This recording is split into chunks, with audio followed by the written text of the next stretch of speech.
Okay, well, good morning, everyone. What an incredible day and moment. What a historic day. I'm truly overjoyed to stand shoulder to shoulder with these women who know how to get things done, and some good men as well, as we introduce transformative legislation to move us closer to finally codifying gender equality in the United States Constitution. Today, I'm proud to be joined by my partner in the Senate, Senator Cardin, and my colleagues in the House, Congresswoman Garcia, Dean, Spanberger, Bush, Kamlager-Dove, as well as Senators Durbin and Hirono, and of course, our movement partners, Zakiya Thomas of the ERA Coalition, Ellie Schmiel of Feminist Majority, and Sasha Goodfriend of Mass Now. Today, we reintroduce a resolution to affirm ratification of the Equal Rights Amendment. It's not lost on me that the first time the Equal Rights Amendment was put forward was 100 years ago.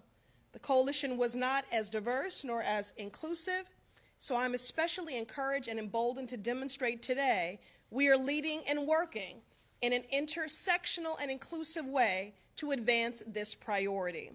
Our resolution will help address centuries of gender discrimination in America by removing the unnecessary barriers that have prevented us from enshrining the dignity, the humanity, and equality of women into our United States Constitution. Since 1923, the Equal Rights Amendment was introduced in every session of Congress until it passed in 1972, but it was never ratified. Congress placed an arbitrary deadline on the ratification process, which has prevented it from being formally enshrined in the Constitution. And today, 3/4 of states across the nation have in fact ratified the ERA. And our resolution would remove that arbitrary deadline and move this constitutional amendment forward. So our fight for equality, it is unfinished. But I'm proud to take up the mantle and declare there is no time limit on equality, and the Equal Rights Amendment must be added to the United States Constitution. I want to express my gratitude to our former colleague, Congresswoman Jackie Speier, for passing this torch along, and for our partners in good gathered here today and across our nation. Together, we stand for equality, because for far too long, women have been subjected to second-class legal status by the courts and in the law. It is long past time the Constitution affirm our equality in the eyes of the law. The ramifications run deep as women face daily sexism, pregnancy discrimination, pay inequities, sexual violence, and legislated attacks on our bodily autonomy and more. My colleagues and I are here to answer that call, to meet the moment, and to stand on the shoulders of the women who have come before us. Our sheroes, like Shirley Chisholm, the first Black woman elected to Congress and a key strategist in the fight to pass the Equal Rights Amendment. She once said, "It is time to sweep away these relics of the past and set further generations free of them." Those words were true 50 years ago, and they are still true today. So we gather to introduce this resolution and finally make the ERA the 28th Amendment of the Constitution of the United States of America, because constitutional equality is powerful. And as a Black woman who certainly has experienced firsthand many of the daily indignities of an equal society, and also as a child observed those same indignities that my mother faced, and truly do want a better and different world for my 14-year-old daughter, Cora. We are grateful for this coalition and to the many who have shared their stories of injustice and indignity. When I think of my mother, someone who trained many men that were later promoted over her, I know how transformative the ERA will be for millions of women and our LGBTQ siblings across this country. So we as women, we have done our job, and the states have done their job. And now it is time for Congress to do its job and pass this resolution. With that, I want to turn it over to my Senate co-lead, A good man indeed, Senator Ben Cardin.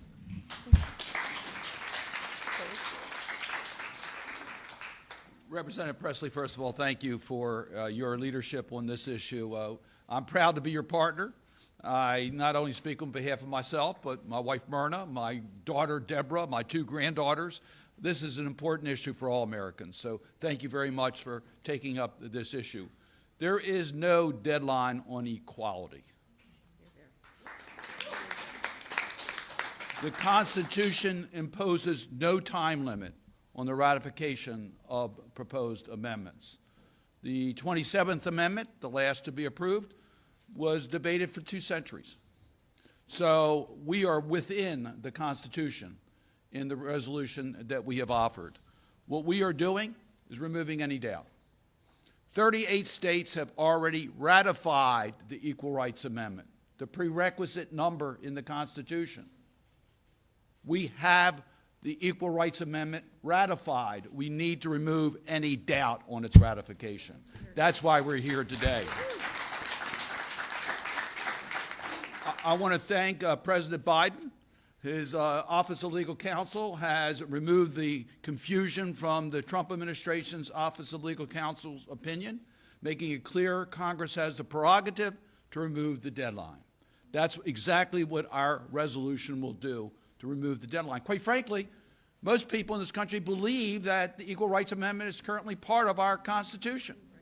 So this is something that is supported overwhelmingly by the American people. And as Representative Pressley said, it's more urgent today than ever before when gender equality is being questioned in so many different areas. We need the constitutional protection of the Equal Rights Amendment. I'm very proud to be joined in the Senate by Senator Durbin, who's here, one of the great leaders, chairman of the Judiciary Committee, and has been a true champion of the Equal Rights Amendment. Senator Arono has been an incredible leader in the United States Senate on gender issues, on so many other issues. Senator Murkowski, who's my lead Republican co-sponsor. We want to get this done because it's a matter of fairness and equality. I want to thank all the advocates that are here with us today. They truly make a difference in getting this done. This is a coalition. And it's my pleasure to introduce Sakaya Thomas, who took the role of CEO and president of the ERA Coalition. We thank her. She's already a rock star. She's carrying on the monumental work that the ERA Coalition has been doing for years. It's my pleasure to bring forward Sakaya.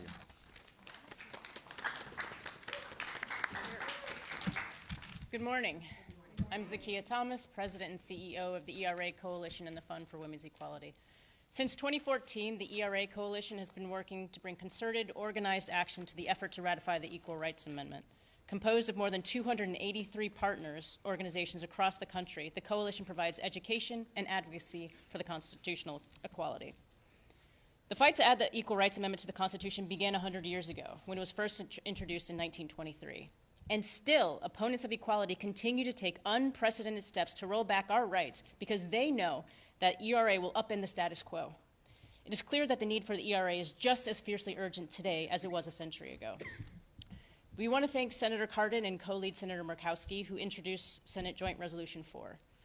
And today we celebrate the leadership of the ERA's new lead sponsor, Congresswoman Pressley, and co-leads Congresswomen Bush, Dean, Garcia, Kamlager-Dove, and Spanberger. Representative Pressley's leadership marks the first time in the 100-year history of the ERA that it is introduced in the U.S. House of Representatives by a woman. A black woman, I mean. And we know that because of the leadership of black women and other women of color in state legislatures, that we stand here today for this historic moment. Closer than ever to seeing the ERA recognized as the 20th Amendment to the U.S. Constitution. These are true leaders in the fight for equality, and we're grateful for their continued leadership. Affirming that the ERA is valid as the 20th Amendment to the Constitution and removing any doubt that there is no time limit on equality brings us closer to the freedom that the people of this nation have been promised and have come to expect. Until the ERA is enshrined in the Constitution, we won't give up the fight because our rights, our livelihoods, and our dignity depend on it. So let's go forward together, stronger than ever, to demand recognition and enforcement of the Equal Rights Amendment as a 20th Amendment to the Constitution. Thank you. Senator Dick Durbin, Chair of the Judiciary Committee. Thank you very much, Senator Cardin and members of Congress joining us over here with Senator Hirono. Thank you for coming over today. Fresh out of Georgetown Law School, I went to work in the Illinois State Senate. I won't give you the decade, but it had something to do with the number 7. And we were dealing with issues. My first assignment was something called the Equal Rights Amendment. That was almost 50 years ago. They say to be a legislator you have to be patient, but this is ridiculous. It's time for us to get the job done.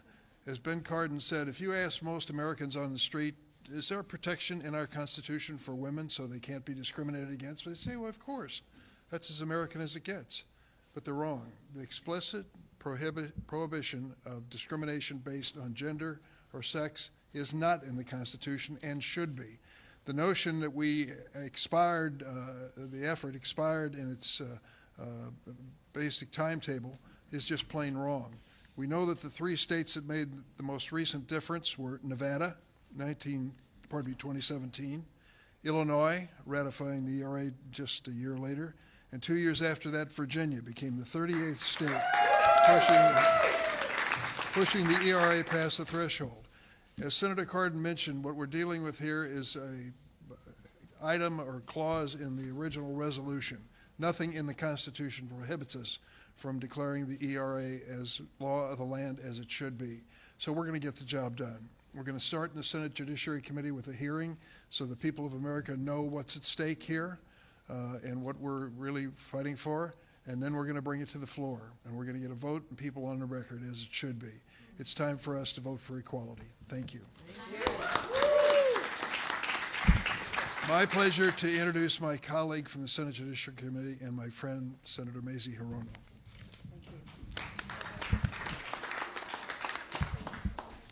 Aloha, everybody.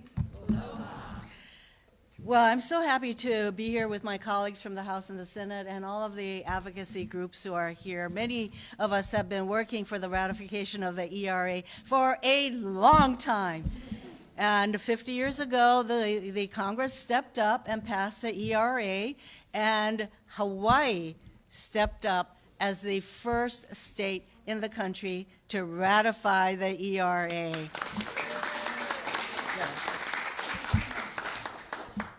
All we have to do now is for Congress to step up once again.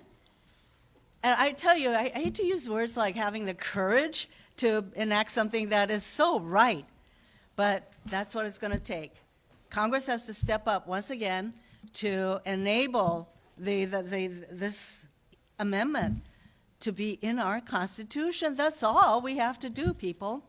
And I agree with the scholars who say that if the ERA had been in effect, perhaps the Supreme Court would have had to pause before doing away with protections for under Roe, because they would be discriminating against pretty much a gender-specific medical procedure that impacts one gender. And maybe they would have had to pause if the ERA had been in our Constitution. That is why it is so important for us to do what we need to be doing. And I'm really glad that we have Dick Durbin as chair of the Judiciary Committee, because we are going to have a hearing on the right thing to do. And Ayanna, I'm so glad that you mentioned Shirley Chisholm. She was a trailblazer. I want to mention Patsy T. Mink of Hawaii, who is the mother of Title IX, gender equality in education. But we need to promote gender equality everywhere and in every walk of life, and that's what we're about today. Thank you, everyone. We will continue the fight. We will get it done. Mahalo. Okay, now I get to introduce Congresswoman Garcia for her remarks. Thank you, Senator, and buenos dias. Buenos dias. All right. You said aloha louder. I want to hear buenos dias. With all due respect. First, I want to thank Representative Pressley for her leadership on this issue. I know it's tough hills to fill after Carolyn Maloney worked on this and Jackie Spear for a long time. But it just tells you how we will not be defeated and we will continue the fight no matter what. Because this resolution is for all of us. It's about fairness, it's about justice, and it's about equality. I've been fighting for the ratification of the Equal Rights Amendment ever since I was a young college student. I won't tell you when, but it's been a while. Yet here we are years later, still fighting for our rights. Women are behind some of the nation's greatest achievements. We fought for civil rights and voting rights. We broke barriers when it came to running for office. We've helped send men to the moon, and then we went there ourselves. We have forged our paths in history, yet we're still not equal to men under the eyes of the law. As a lawyer and a former judge, I know we can't say that yes, there is equality under the law until it's in the Constitution. That's right. In the Constitution. All laws emanate from the Constitution. So until it's in the Constitution, then people can just kind of quibble and change, and you see the ebb and flow that can happen.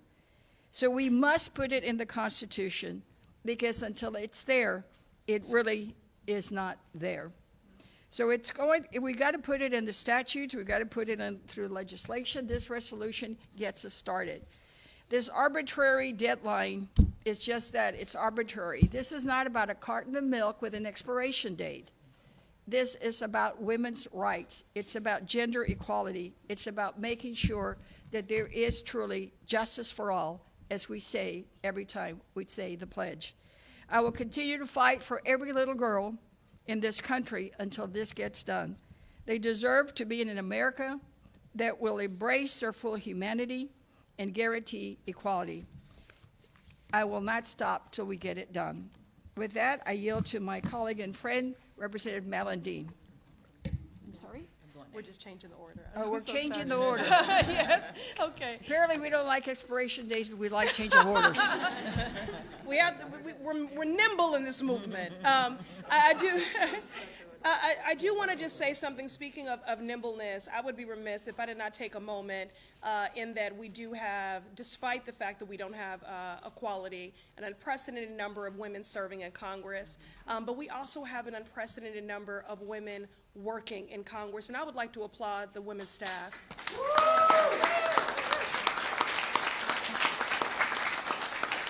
Okay, and now bring a truth teller and justice seeker and Congresswoman Cori Bush to the mic.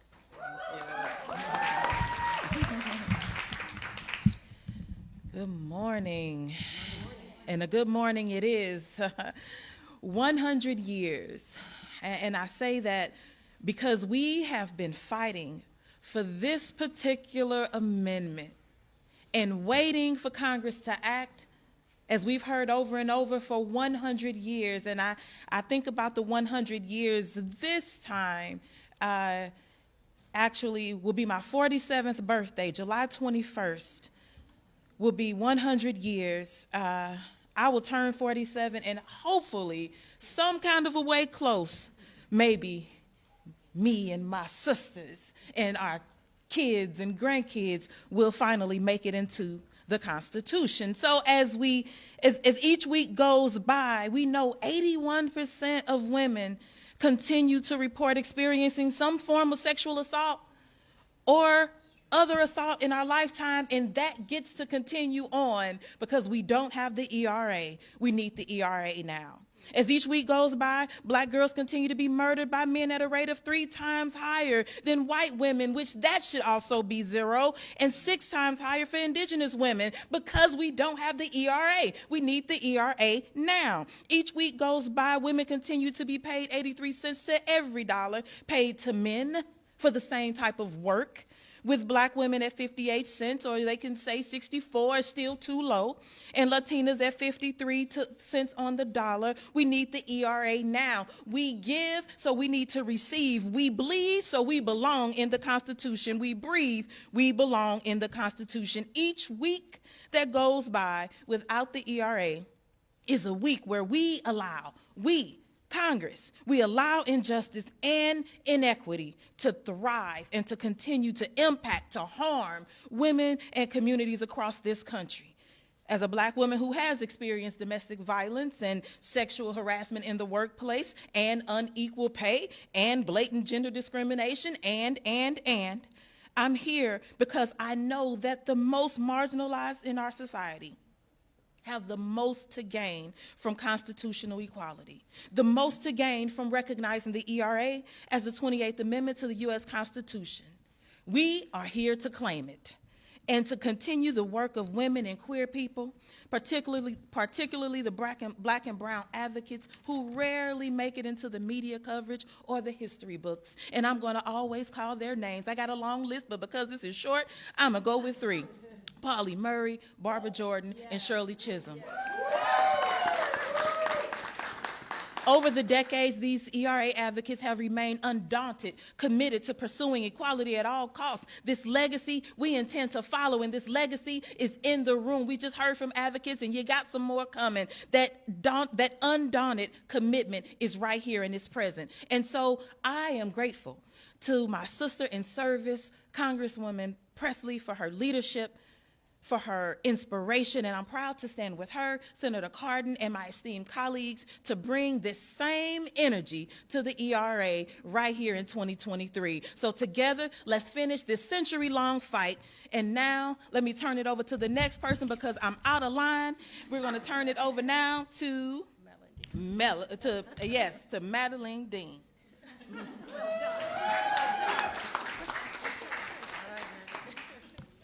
Well, good morning, everybody. It is wonderful to see this terrific crowd for this important event. So a first thank you to Representative Pressley and to our senators who are leading this effort. And of course, to all of my colleagues who are a part of this, many more than you even see here. I'm Madeline Dean from Pennsylvania. Let me just read to you the amendment, because some people are a little baffled. They think it's something long and complicated and really tricky. Equality of rights under the law shall not be denied or abridged by the United States or by any state on account of sex. That's it, folks. Hard to believe, as some have said here, that it's not in here. I carry this with me every day because I think this contains the rules of citizenship. But there's a hole here. There are many holes. But there's an important hole about women and girls, not even mentioned in our Constitution. How can that be? As many have said here, 1923, when I will note my mother was 1 year old. 100 years ago, Alice Paul and Crystal Eastman first drafted the ERA. It was introduced in Congress every single session. Didn't get a hearing for decades. Didn't get a vote for even longer. Why? There were too few women in the Senate and the House. That's changing, folks. So we will get this done at some point. It was finally in the 70s with Shirley Chisholm, Martha Griffiths, that it came forward, and it passed both chambers and was sent to the states. I will say it's amazing. 38 states have ratified it. It's time that I buy a new constitution with that amendment in here. But why it matters to me, it certainly matters to me professionally as a woman, as a legislator, as a lawyer, but much more important to me is personal. I have 3 daughters-in-law. I have 3 granddaughters, one of whom happens to be 1 this year. So like my mother, Mary Dean, and now like Scotty Dean Canaan, I will say, it's time that she's remembered and enshrined in the Constitution in a way equal to all others. So let's make sure we're not left out of our founding documents. Let's make sure we move forward on a path to a more perfect union by including all women and girls and protect us against the inequalities that we know we suffer every single day. And with that, it is my pleasure to pass this on. Is it a change? We're going to go to Ellie. Yes, I got it. Okay. To Eleanor Ellie Smeal, co-founder of the Feminist Majority. Yay. Ellie. Oh, Ellie. Thank you. This is, we're all saying the same thing, but I wanted to add 2 things that are not here yet. We have not only massive support, but we have dedicated volunteers in all 50 states. There is no way we're going back. No way at all. And we do have a viable way of getting this done. This is being introduced in both houses. We're hoping for votes in both houses, both the Senate and the House, and we're doing more than that. If they block us in the House this time, we'll get a discharge petition, just like Martha Griffiths did to get it out of the House in 1971.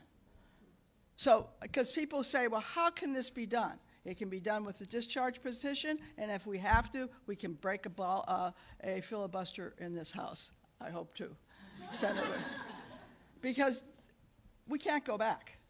And we can't sit around losing one right after another. Remember, the Supreme Court decision that just was put down in June had it very clear to them, to the majority of the current Supreme Court, that the women are not in the Constitution, and neither is the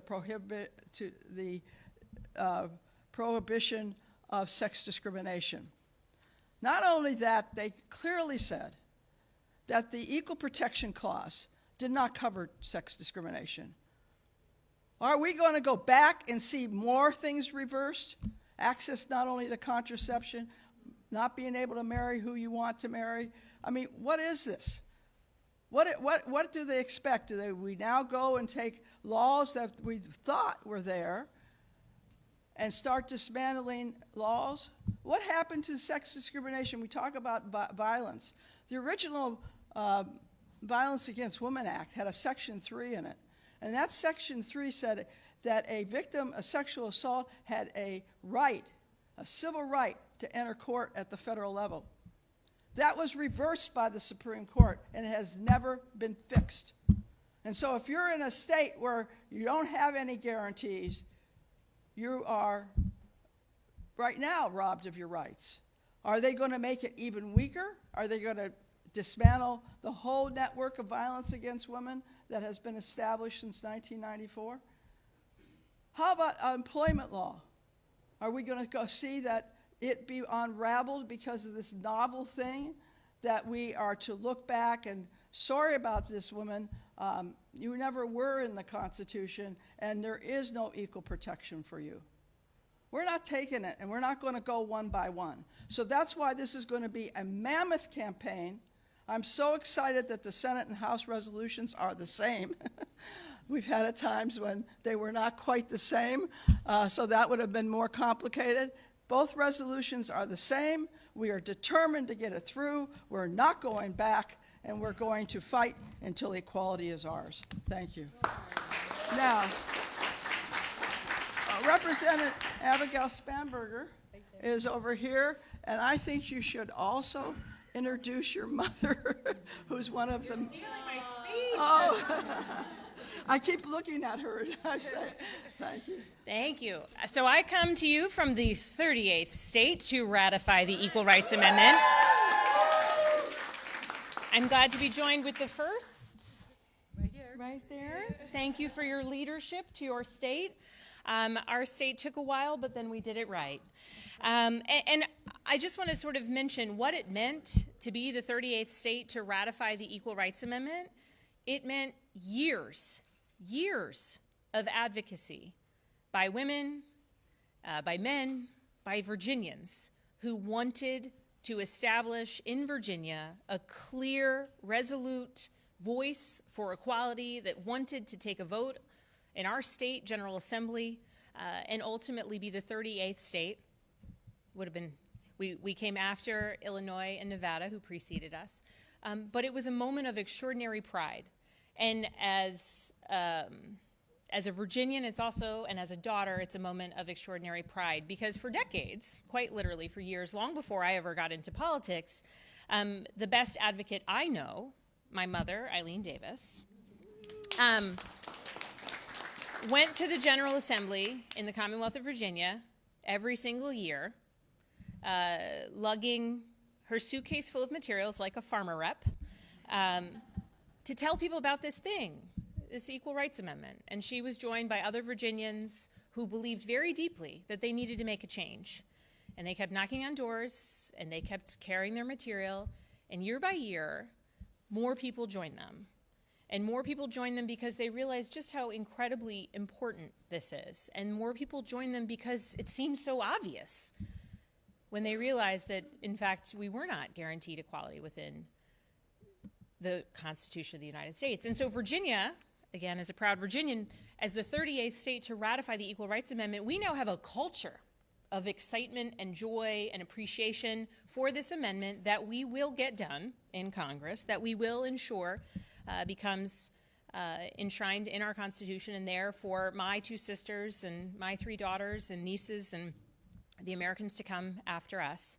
And in that culture of celebrating the Equal Rights Amendment and the progress that we've made in Virginia and our desire to see Congress actually complete the job, there's going to be an art exhibit in Richmond celebrating the Equal Rights Amendment.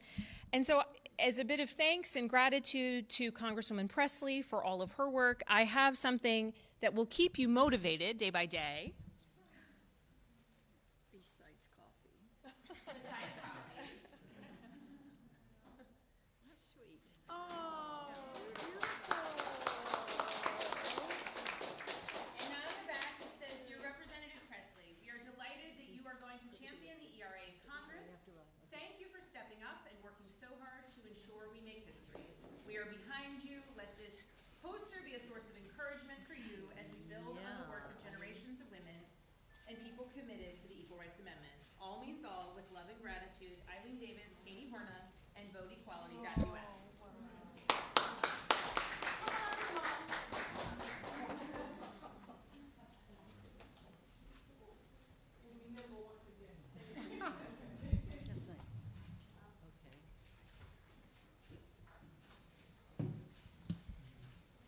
And for anyone who wants to travel to the Great Commonwealth, the art exhibit will be in February 17th. Artists from around the country. okay. All right. Wonderful. Okay, now we'll hear from a friend on the front lines of so many fights, Sasha Goodfriend from the National Organization for Women, Mass Now.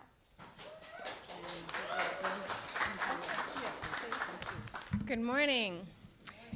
Thank you. Since our founding over 50 years ago, Mass Now has worked side by side with Now chapters from across the country to fight for the ratification of the Equal Rights Amendment. And as a young leader, I know I stand on the shoulders of generations of activists fighting for feminist democracy. And this year, on the 100th anniversary of introducing the ERA, I'm thinking about my mother who fought for the ERA, my grandmother, and my great-grandmother, making me a 4th-generation activist fighting for the ERA. And I'm here so that no more generations of activists need to fight for constitutional equity. Because of them, I've grown up with legal protections against sex discrimination in school, bodily autonomy, the right to marry my soon-to-be wife. And in the last 10 years, I've been organizing with Mass Now. We've been able to pass legislation to ban the shackling of pregnant inmates. We've passed the most comprehensive pay equity legislation in the country and are on the verge of passing statewide legislation to make period products free in schools, shelters, and incarcerated facilities. But even in 2023, I feared this could all be taken away. Without the Equal Rights Amendment, the progress we've made towards women equality can be lost at any time. And these advances depend on legislation that can be repealed by Congress. In my lifetime already, many of the equality gains made by the women's rights movement have been weakened. The only right explicitly guaranteed, regardless of sex, in the US Constitution is the 19th Amendment, the right to vote. The ERA would serve as a new tool for Congress, for federal agencies, and in the courts to advance equality in the fields of workforce, pay, pregnancy discrimination, sexual harassment and violence, reproductive autonomy, and protections for LGBTQ individuals like myself. And to be honest, like we've heard today from the senator, most people I talk to around the country think the ERA has already passed because it just makes sense. And a new recent Pew Research poll shows that nearly 80% of people around the country support the ERA being added to the Constitution. So 100 years later, after its initial introduction, it's time to fulfill the promise to form a more perfect union by publishing the ERA to the 28th Amendment to the Constitution. Now is a member-led movement, and I want to thank our member and champion for equity, Congresswoman Pressley, and all the legislators here today for introducing this bicameral resolution for the steadfast commitment to making constitutional equity a reality. Everyone has a role to play in this fight. Contact your legislators to ask them to bring this resolution to a vote. Hold consciousness-raising discussions with your community, and become a NOW member to join us in building upon the work of generations of feminists in fighting for full constitutional equity. All right, and now to close us out, one of our dynamic freshman members, although there's nothing freshman about her, and you'll learn that soon enough. Let's bring to the podium Representative Sydney Comlager-Dove. Thank you, and I want to just thank Congresswoman Pressley for inviting me into this moment and movement. She too is unbought and unbossed. You know, it is 2023, and as a new member, it is time for Congress to get it together. We are still fighting for equal rights for women. Women are still earning 83 cents for every dollar that men make. We continue to face discrimination in hiring, promotions, in healthcare, and in many other areas of life. Women across the country continue to face harassment and domestic violence every day. The rights of women are still being held hostage by an arbitrary time limit set in 1972, a deadline set before color TV was more popular than black and white.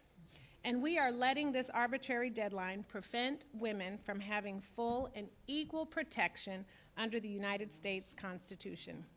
These past few years, we've seen plain and simple that we still have a very long way to go when it comes to female equality in this country, a country that still has yet to understand that we have the right to use our voice, that our voice is powerful, and that we are equal to everyone. We need to have every single tool, every single legal tool in our toolkit that we have available to combat the discrimination that women face every single day.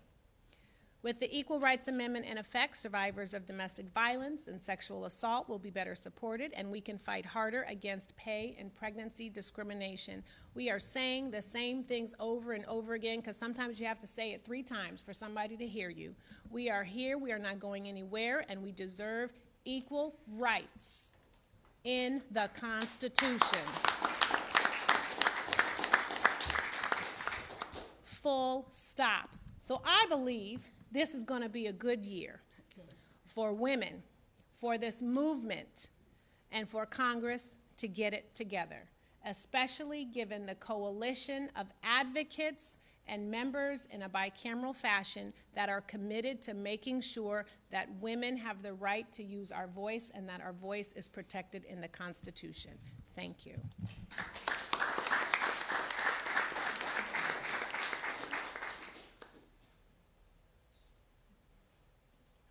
I did also want to ask the national president now who's joined us to stand as well to be recognized.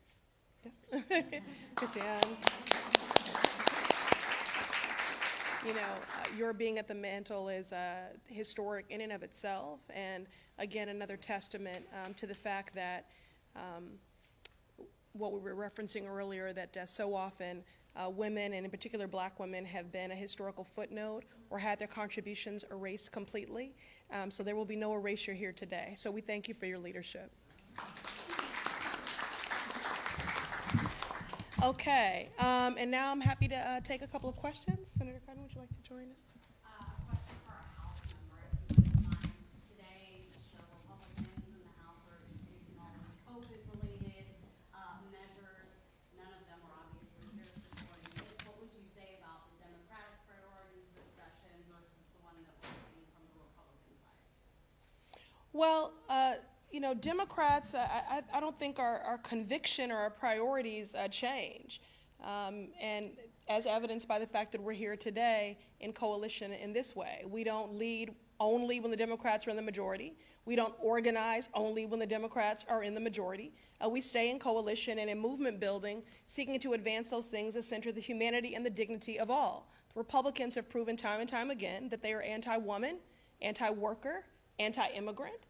And I would argue, given the events of January 6th and their undermining and questioning free and fair elections, I think it's un-American because they're undermining our very democracy.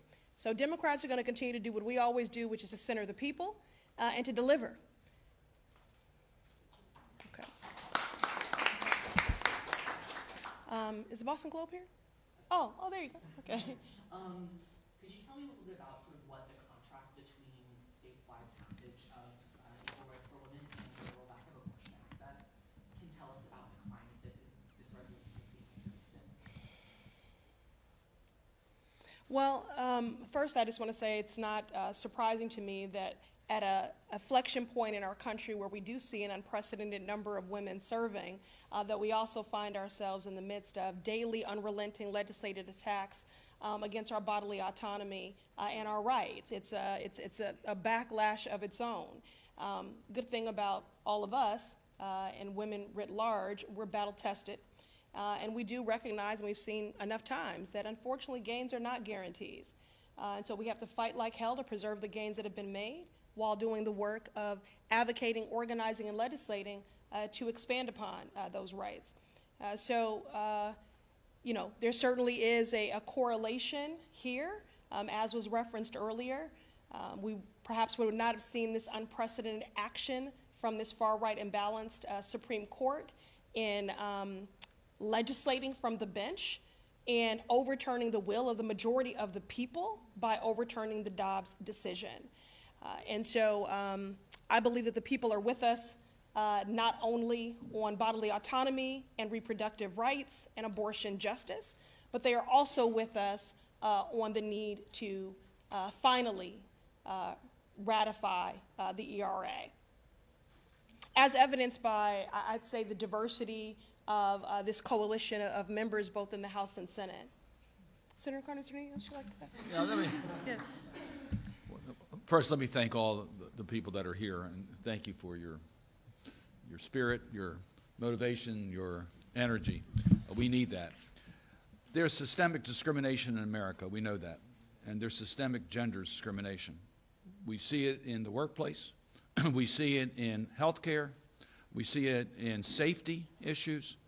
We need a higher standard to be able to protect against gender discrimination. By having those provisions in the U.S. Constitution, it's a higher standard that has to be met and gives those that are being victimized a better chance of pursuing equity in our courts. So it's an incredibly important part of our struggle for equality in America.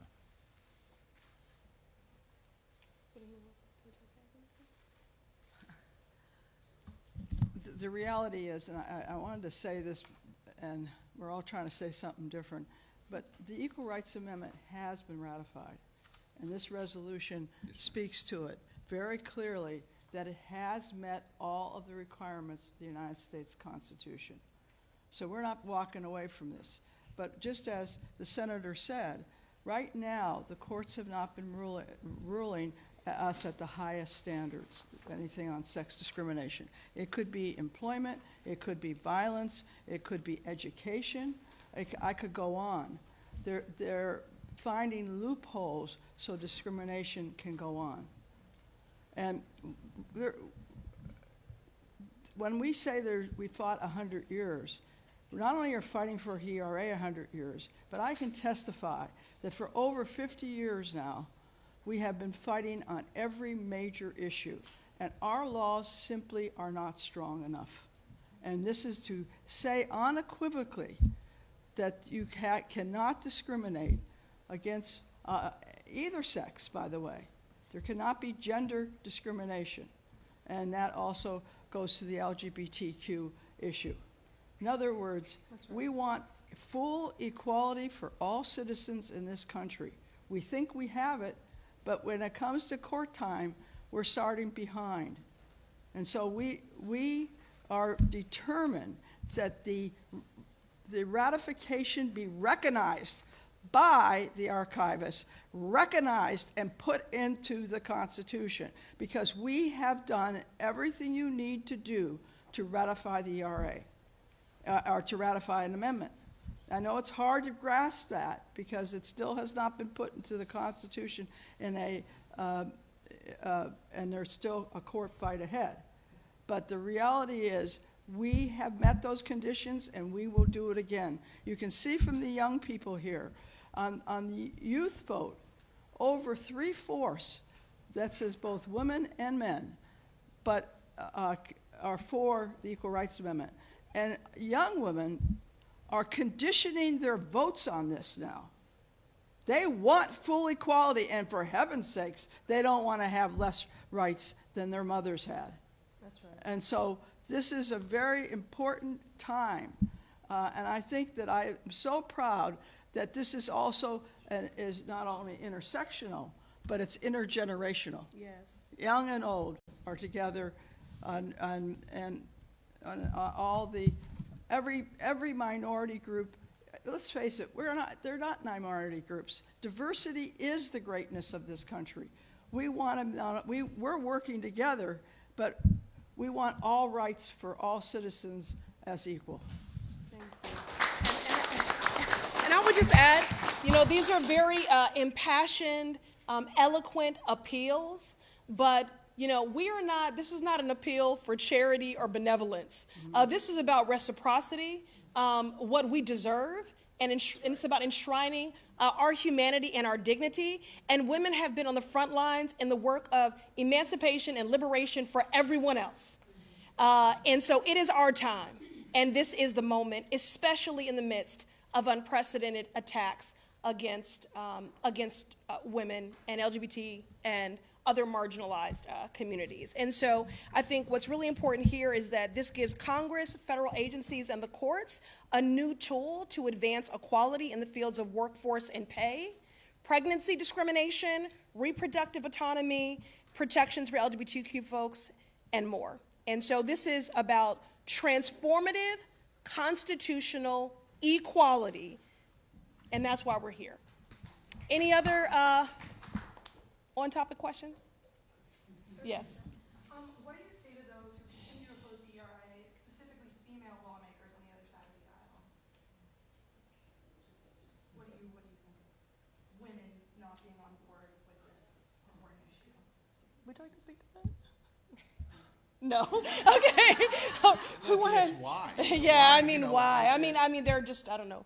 They're being complicit in their own undermining and marginalization and oppression, and that is disappointing and unfortunate. But again, I do believe that majority of the people are on our side, and that is why the work of this coalition and this movement has not let up, despite how at times demoralizing it has been that this is a fight that we are still in. And if I could add, in the original, throughout the time of ratification, this was a bipartisan issue. It was a heavily bipartisan issue, and state legislatures on their way to 38, and we had broad support in the Commonwealth of Virginia. Democrats and Republicans alike came together, and so it's unfortunate that we're in times where things become kind of labeled as partisan, but equality should not be partisan. Right. And in fact, those who came before us certainly didn't look at it that way in the early days of ratification. And let me just point out in the Senate that Senator Durbin, as he announced today, intends to hold a hearing on this, that we expect that hearing to take place before the President's Week recess. We expect it to take place pretty soon. And Senator Schumer has already started what's known as Rule 14 on the bill, the resolution itself. So we anticipate it's going to be on the floor of the United States Senate for action within the next few weeks. So there's action going to be in the United States Senate on this issue. So the time is now. And I couldn't agree more. I don't know why a person would be opposed to this. It historically has been a bipartisan effort. We need to get more support for these resolutions. So all of our charges is to meet with those that have not indicated their support yet for the resolution, to let them know that vote in the Senate is going to take place, and try to get their support. So we're thankful for our few good men on the front lines of this, and so excited that, again, it's a bicameral effort. Okay, last question, if there is one. All right, thank you all for joining us.